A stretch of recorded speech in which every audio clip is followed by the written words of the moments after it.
très difficile d'attaquer frontalement une théorie du complot, parce qu'on peut avoir un discours, on va dire, presque contre-productif. Ce qu'il faut comprendre, c'est que les tenants des théories du complot se présentent comme des sortes de croisés qui défendent une vérité souvent cachée. Donc si nous, on attaque frontalement, on est catalogué comme étant les tenants de la vérité officielle qui faisant partie du grand complot qui cache finalement la vérité cachée. Et donc attaquer frontalement, notamment un adolescent en lui disant ce que tu penses c'est stupide, ou tes sources d'information sont nulles, ou alors pire, diaboliser les réseaux sociaux en disant que ces sources d'information sont nulles, c'est très contre-productif et ça dresse finalement l'enfant et l'adolescent contre le tenant de la vérité officielle qui est l'enseignant ou le journaliste ou parfois le parent. Donc nous, on a travaillé cette deuxième partie avec des enseignants qui avaient eu cette première posture et qui s'étaient fait renvoyer dans leurs 22 mètres par leurs propres élèves. Et qui ensuite, dans un second temps, ont élaboré d'autres stratégies qui sont plus ludiques, qui sont plus basées sur des jeux de rôle et qui sont plus basées sur l'enquête.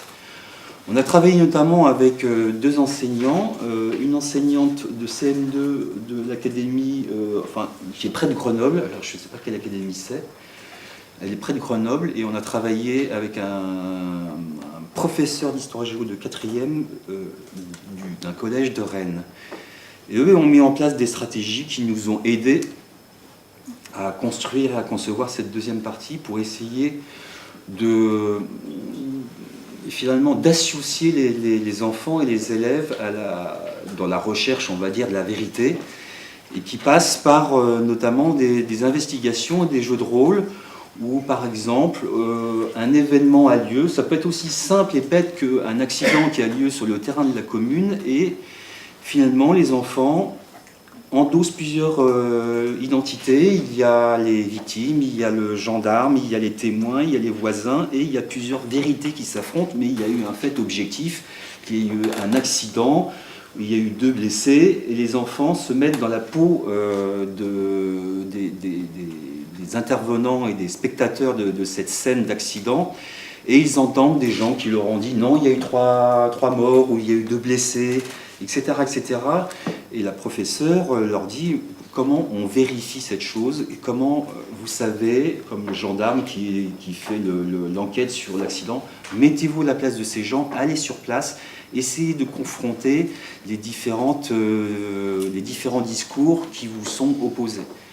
Donc les enfants et les élèves sont dans ce cas de figure et ils endossent les différentes identités des gens qui sont sur place, et ce faisant, ils font preuve d'empathie et ils peuvent comprendre qu'effectivement, il y a cette personne qui peut tenir ce discours, il y a cette personne qui peut se tenir ce discours, etc., etc. Mais il y a aussi les faits. Et les faits, il faut les étudier et il faut enquêter, et ça prend du temps. Encore une fois, comme je vous l'ai dit précédemment, ça prend du temps. Il y a eu une autre professeure, celle de CM2 d'une école de Grenoble. Elle a été d'ailleurs plusieurs fois récompensée par des prix éducation, médias, l'information. Elle met en scène des cours de décryptage, notamment de l'image. L'image, c'est quand même très important, on y est tous sensibles. Vous savez comme moi qu'on peut truquer des images à l'aide de logiciels d'image comme Photoshop, on peut ajouter des personnes, enlever des personnes, mais parfois, c'est même pas la peine de connaître un logiciel de décryptage d'images. Il suffit parfois juste tout simplement de changer le petit texte qui est sous une image, et ça suffit, aller truquer l'image. Pas la peine, encore une fois, de la retoucher sous Photoshop. Vous mettez une photo et vous mettez une autre légende, et la photo a un autre sens. On peut aussi tout simplement recadrer une image, c'est pas très très compliqué.